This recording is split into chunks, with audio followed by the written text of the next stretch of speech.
Diablo, Birthright. 3,000 years before the darkening of Tristram, old Diason, son of Domedes, was a simple farmer from the village of Sarum. Content with his quiet, idyllic life, old Diason is shocked as dark events rapidly unfold around him. Mistakenly blamed for the grisly murders of two traveling missionaries, old Diason is forced to flee his homeland and set out on a perilous quest to redeem his good name. To his horror, he has begun to manifest strange new powers no mortal man has ever dreamed of. Now, old Diason must grapple with the energies building within him, lest they consume the last vestiges of his humanity.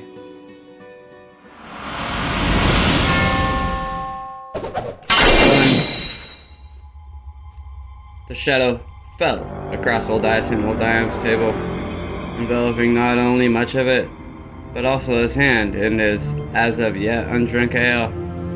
The sandy-haired farmer did not have to look up to know who interrupted his brief respite from his day's labors. He had heard the newcomer speaking to others in the Warheads, and the only other tavern in the remote village of Sarum. Heard him speaking and prayed silently but vehemently that he would not come to old Dyson's stable. It was ironic that the son of Domedes prayed for the stranger to keep away, for what stood waiting for old Dyson to look up was none other than a missionary from the Cathedral of Light. Resplendent in his collared silver-white robes, resplendent save for the ring of Sarum mud at the bottom, he no doubt awed many a fellow villager of old Dyson's. However, his presence did nothing but dredge up terrible memories for the farmer, who now angrily fought to keep his stare fixed on the mug. "Have you seen the light, my brother?"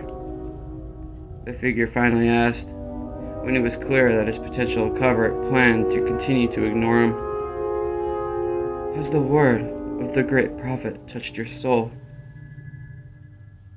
"Find someone else," old Dyson muttered, his free hand involuntarily tightening into a fist.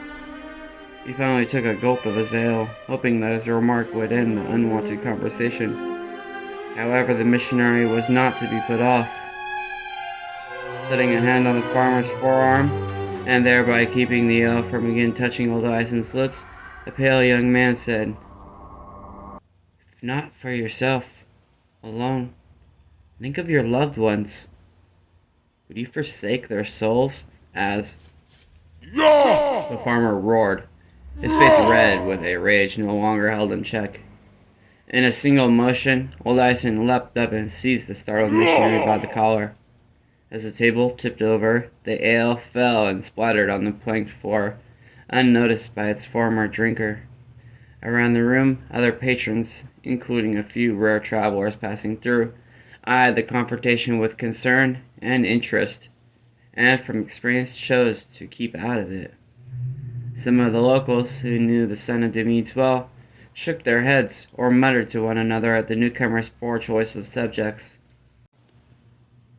The missionary was a hand taller than old Dyson, no small man himself, at just over 6 feet, but the broad-shouldered farmer outweighed him by half again as much, and all that muscle from day after day of tilling the soil or seeing to the animals. Old Dyson was a square-jawed man with a beard, rough-hewn features typical of the region west of the great city-state Kedjon, the jewel of the eastern half of the world. Deep brown eyes burned into the more pale ones of the gaunt and surprisingly young features of the cathedrals. "The souls of most of my family are beyond the prophet's gathering, brother. They died nearly 10 years ago, all to plague. I shall say a prayer for them." His words only served to infuriate old Dyson, who had himself prayed for his parents, elder brother, and his two sisters constantly over the months through which they had suffered. Day and night, often with no sleep in between, he had first prayed to whatever power watched over them that they recover. Then, when that no longer seemed to hope, that their deaths would be swift and painless. And that prayer, too, had gone unanswered. Old Dyson, distraught and helpless, had watched as, one by one, they had died in anguish. Only he and his youngest brother, Mendelin, had survived to bury the rest. Even then, there had been missionaries, and even then they had talked of the souls of his family, and how their particular sects had the answers to everything.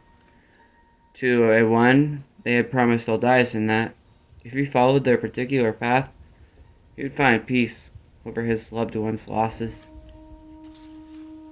But old Dyson, once a devout believer, had very vocally denounced each and every one of them. Their words rang hollow, and his refusals seemed later justified when the missionaries' sects faded away as surely as each season on the farm. But not all. The Cathedral of Light, though only of recent origin, seemed far stronger than most of its predecessors. Indeed, it and the longer established Temple of the Triune seemed to be quickly becoming the two dominant forces seeking the souls of Kejin's people. To old Dyson, the fervor and enthusiasm with which both sought out new coverts bordered on the strenuous competition, much in conflict with their spiritual messages. And that was yet another reason old Dyson would have no part of either. Pray for yourself, not for me and mine.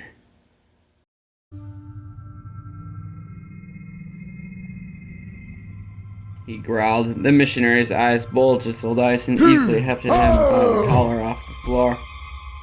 The squat, balding figure behind the counter slipped out to intervene. Tibian was several years senior and no match against Dyson, but he had been Demet's good friend, and so his words had effect on the furious farmer. Dyson, mind my establishment if you can't mind yourself, eh? Old Dyson hesitated, the proprietor's words cutting through his anguish.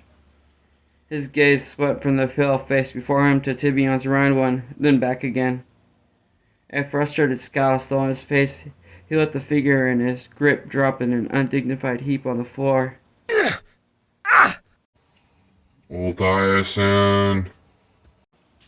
Tibian started, but the son of Demedes did not wait to hear the rest. Hands shaking, he strode at the boar's head.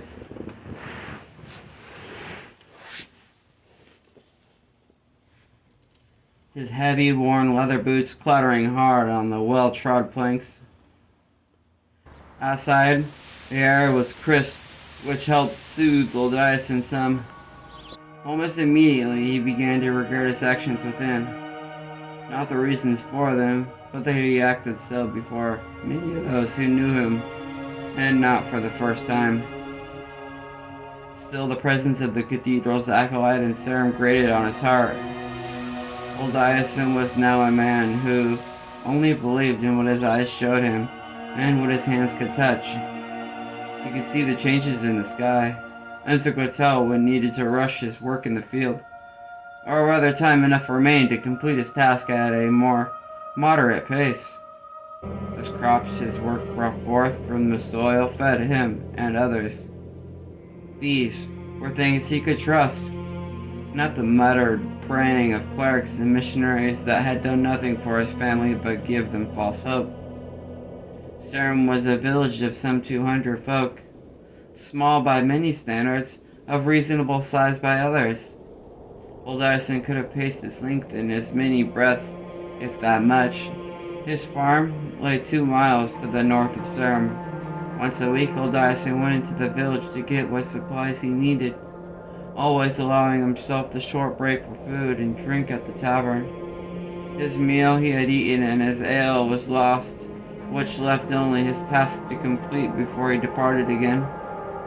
In addition to the tavern, which also acted as an inn, there were only 4 other buildings of consequence in Serum: the meeting house, the trading station, the village guard quarters, and the smithy.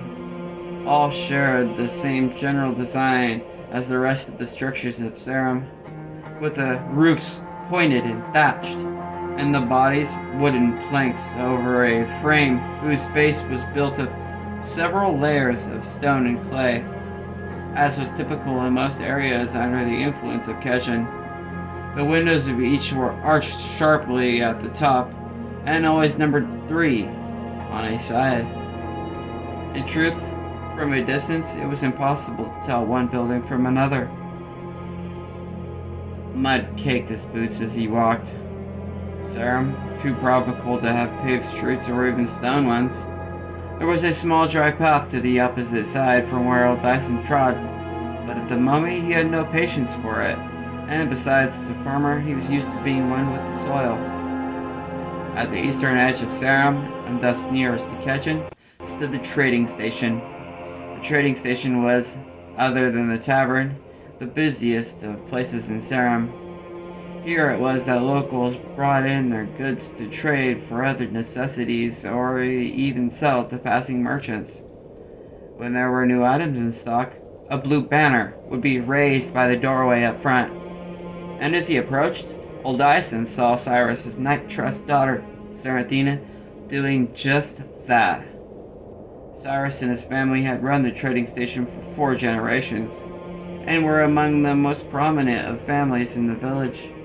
Although they dressed no more fancy than anyone else, the trader did not look down on his customers, who were also, for the most part, his neighbors. Serathina, for example, was clad in a simple cloth dress of brown, cut modestly at the bodice, and whose bottom hem ended just above the ankle. Like most villagers, she wore sensible boots designed for both riding and walking through the muddy ruts in the main street. "Something of interest," he called to Serathina, trying to focus on other matters in order to forget both the incident and the images from the past it had conjured up. Cyrus's daughter turned at the sound of his voice, her thick long hair fluttering about.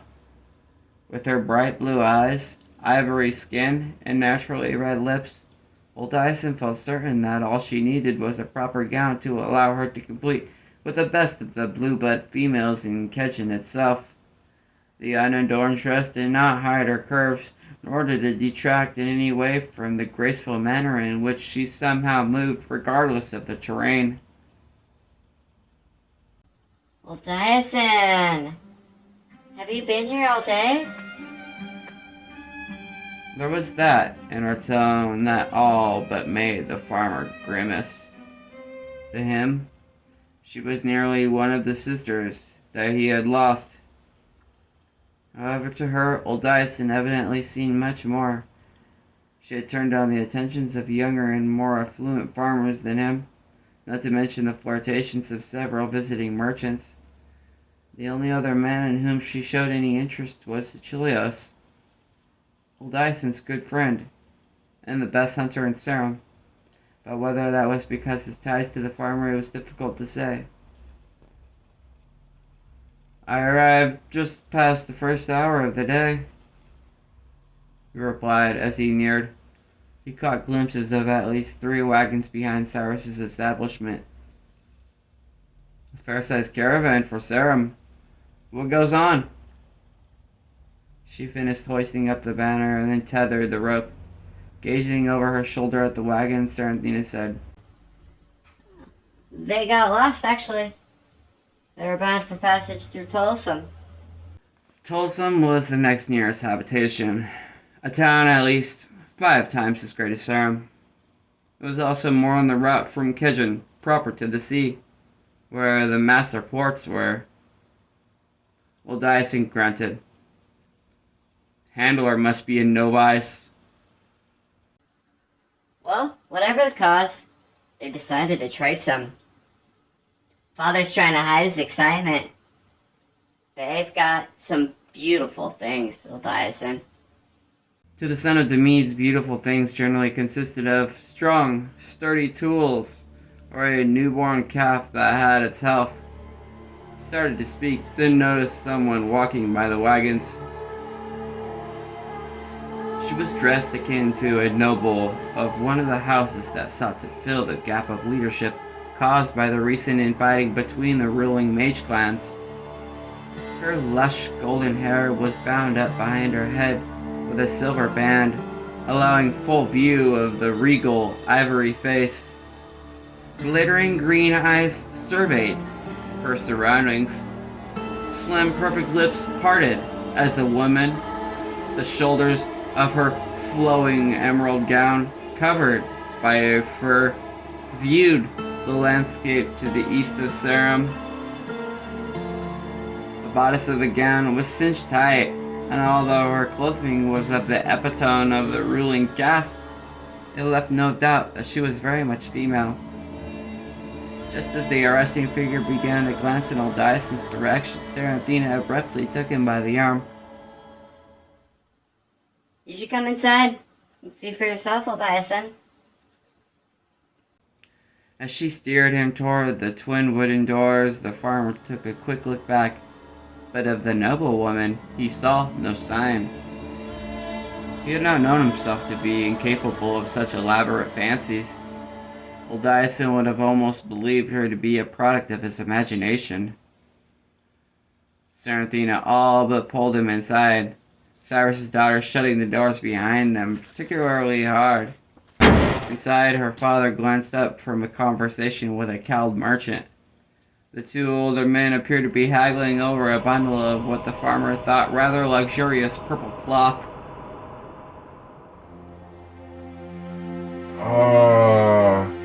Good old Dyson. The trader prefaced everyone's names save those of his family with the word, something that always made old Dyson smile. Cyrus did not even seem to notice that he did it. How fare you and your brother? We're fine, Master Cyrus. Good. And with that, the trader went back to his business. With but a ring of silvering hair around his otherwise clean pate and his scholarly eyes, Cyrus looked more like a cleric to the farmer than any of those wearing such robes. In fact, old Dyson had heard far more sensible words from the man. He respected Cyrus greatly, in part because of how the trader, more educated than most in Sarum, had taken Mendelin under his wing. Thinking of his brother, who spent more time in this very building than he did at the farm, old Dyson glanced around. Although Mendelin would have been clad in garments akin to his brother, cloth tunic, kilt, and boots, and resembled his brother somewhat in eyes and broad nose, one look at him by anyone would raise the question of whether he was actually a farmer. In truth, although he did help out at farm, working the land was clearly not Mendelin's calling. He was always interested in studying things, be they bugs burrowing in the ground or words in some parchment loaned by Cyrus.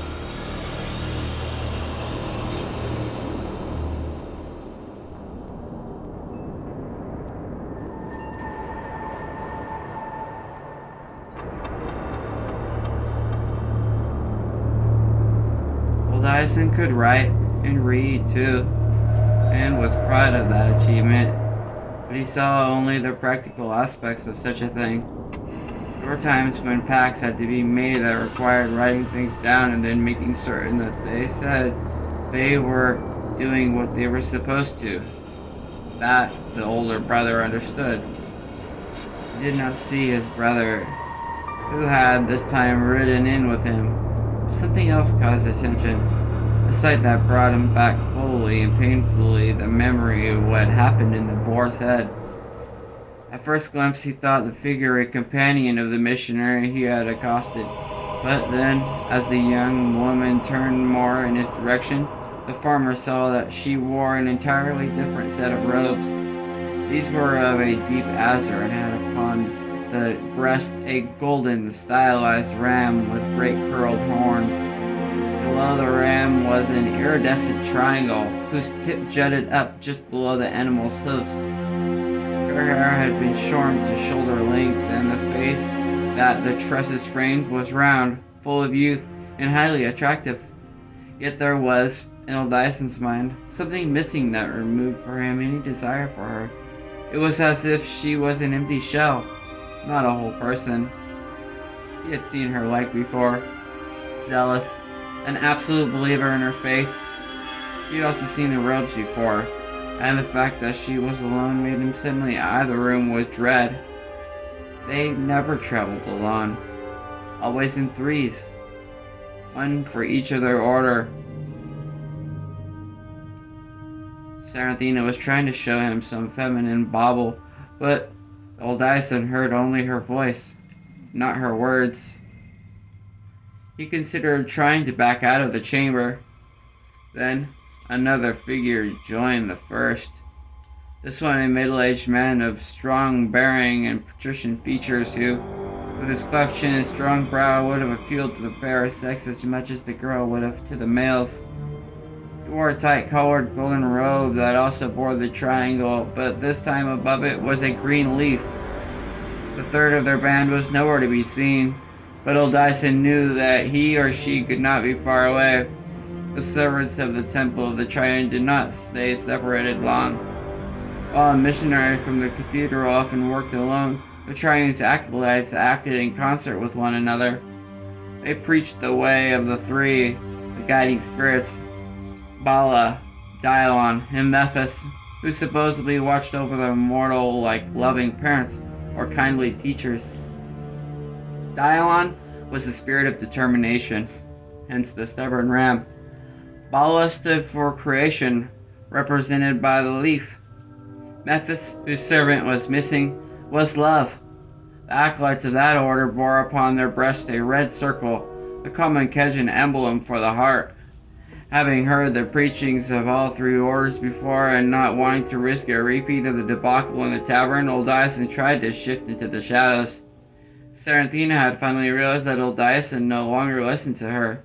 She put her hands on her hips and gave him that stare that, when she had been a child, had always made him give into her way. Well, Dyson, I thought you wanted to see... He cut her off. Sari, I've got to be going. Did your brother gather what I asked for earlier? She pursed her lips as she thought. Old Dyson eyed the two missionaries, who seemed engrossed in some conversation. Both looked oddly disoriented, as if something had not gone as they had assumed it would. Theo said nothing to me, or else I would have known you were in Cern before. Let me go find him and ask. I'll come with you. Anything to avoid the dogs of the Triune. The temple had been established some years before the cathedral, but now the two appeared to be more or less even in their influence.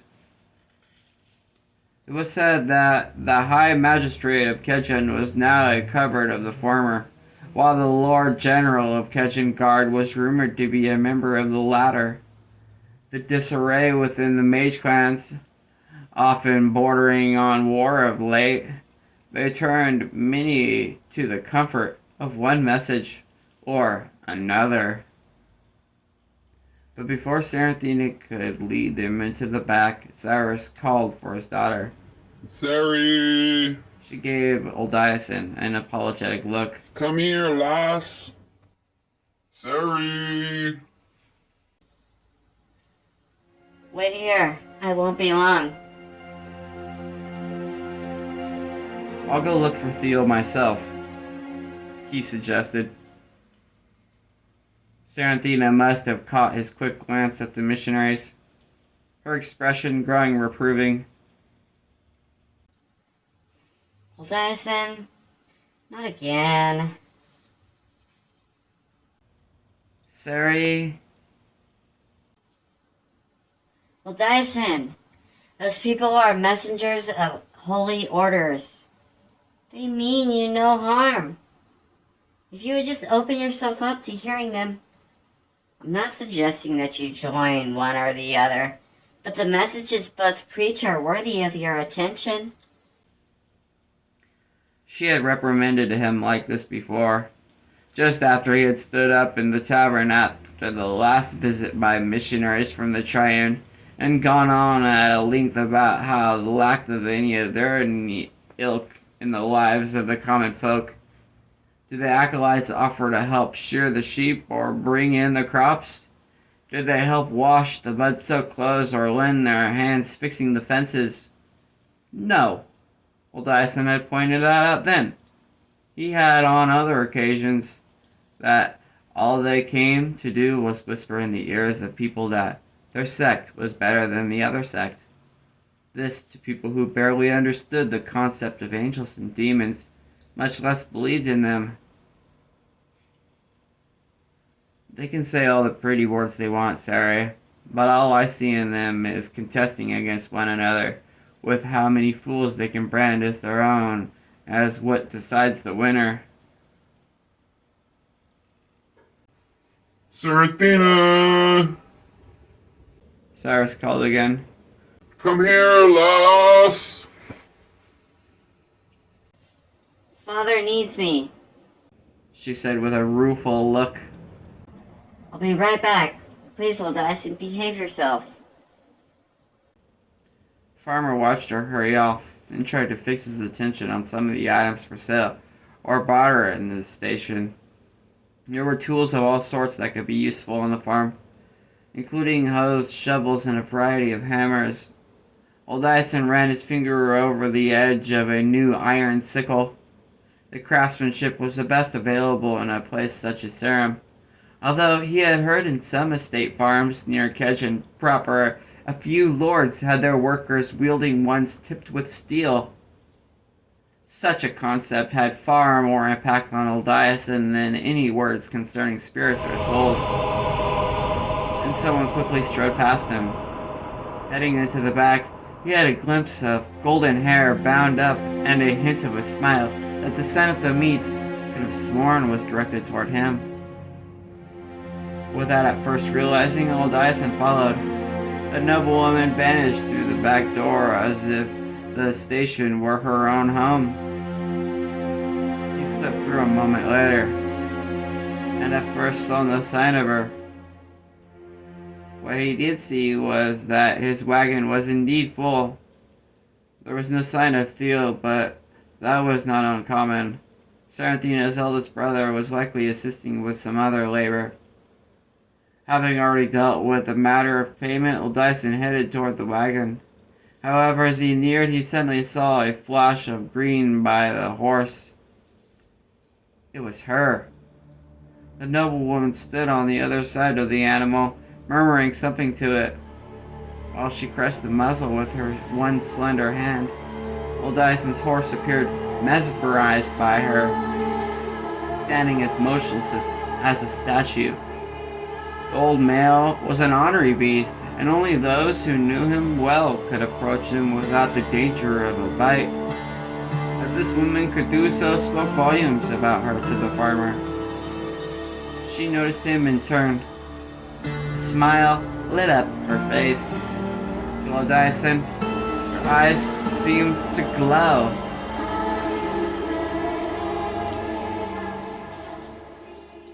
Forgive me. Is this your horse? It is, my lady, and you're lucky still to have more than one hand. He likes to bite. She caressed the muzzle again. The beast continued to stand still. Oh, he wouldn't bite me. The woman leaned her face close to the muzzle. Would you? Old Dyson half started toward her, suddenly fearful that she would be proven wrong. However, again, nothing happened. I once owned a horse that looked very much like him. To continue. I miss him so. Suddenly recalling where they were, old Dyson said, Mistress, you shouldn't be here. You should stay with the caravan. Sometimes travelers journey with merchants in order to make use of the protection of the latter's guards.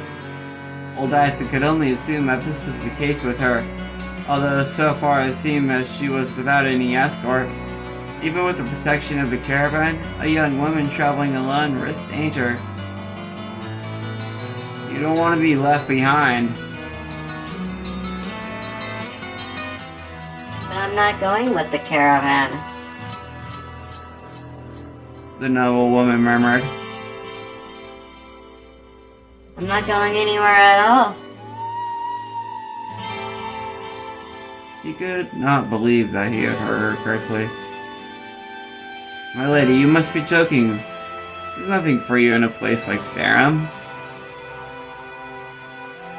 There's nothing for me in any other place. Why not Sarum then? Her mouth curled up in a hesitant smile. And you need not keep calling me my lady or mistress. You may call me Delilah. Dyson opened his mouth to answer, only to hear the door swing open behind him and Serenthina's voice call. There you are. Did you find Theo? He looked over his shoulder at her. No, but everything's here, Sari. His horse suddenly snorted, then shied from him. Grabbing the bit, old Dyson did his best to calm the cankerous beast. The horse's eyes were wide, and his nostrils flared. To his master, he seemed startled or frightened. That made little sense, for the creature liked Serenthina more than he did old Dyson. As for the noblewoman, she was nowhere to be seen. Old Dyson surreptitiously surveyed the area, wondering how she could have possibly slipped away so quickly and without a sound. He had a fair view for some distance, but all he saw were a few other wagons. Unless she had climbed up into one of the ones covered, the farmer could not possibly fathom what had happened to her. Serenthina walked up to him, mildly curious at his behavior. What are you looking for? Is something you needed missing after all? He recovered enough to answer. No, as I said, it's all here. A familiar and undesired shape slipped through the doorway. The missionary glanced around as if searching for something, or someone in particular. Yes, Brother Attilas? Asked Serenthina. I seek our brother Gallibo. Is he not in here? No, brother. There's only the two of us. Brother Atilius eyed old Dyson without the usual religious fervor the farmer was accustomed to seeing from his ilk. Instead, the missionary's gaze held a hint of what seemed suspicion. Bowing his head to Serenthina, Atilius withdrew. Cyrus's daughter turned her attention back to old Dyson. Do you have to leave so soon? I know you feel uncomfortable around Brother Atilius and the others, but can you stay and visit with me a bit longer? For reasons that he could not explain, old Dyson felt unsettled. No, I've gotta head back. Speaking of looking for someone, have you seen Mandon? I expected him to be with your father. Oh, I should have told you. Atilius stopped by just a short time earlier. It's something he wanted to show Mendel. And the two of them headed off for the western forest. Old Dyson grunted. Mendel had promised that he would be ready at the proper time to ride home with him. Generally, his brother was very good about keeping his word, but Achilles must have come across something unusual. Mandel's greatest weakness was his incessant curiosity, something the hunter should have known better than to encourage. Once started on one of his studies, the younger son of the Medes lost all track of time. But although old Biasa would not leave without his one remaining sibling, He did not want to be anywhere near the Triton's followers. I can't stay. I'll lead the wagon out of the forest and hope that I can find him. Should Mendel somehow return here without me seeing him? I'll tell him where you wait, yes. Saranthina did not attempt to hide her disappointment. Feeling uncomfortable for a more normal reason, the farmer gave her a brief and merely friendly hug and climbed aboard. Cyrus's daughter stepped back as he urged the old horse on. He looked back in her direction as the wagon moved, and the intensity of his expression made Saranthina's own countenance light up. Old Dyson paid her reaction no mind, for his thoughts were not on the traitorous raven-haired daughter. No, the face that burned itself into his thoughts was that of another, whose tresses were golden, and one whose caste was far, far above that of a simple farmer.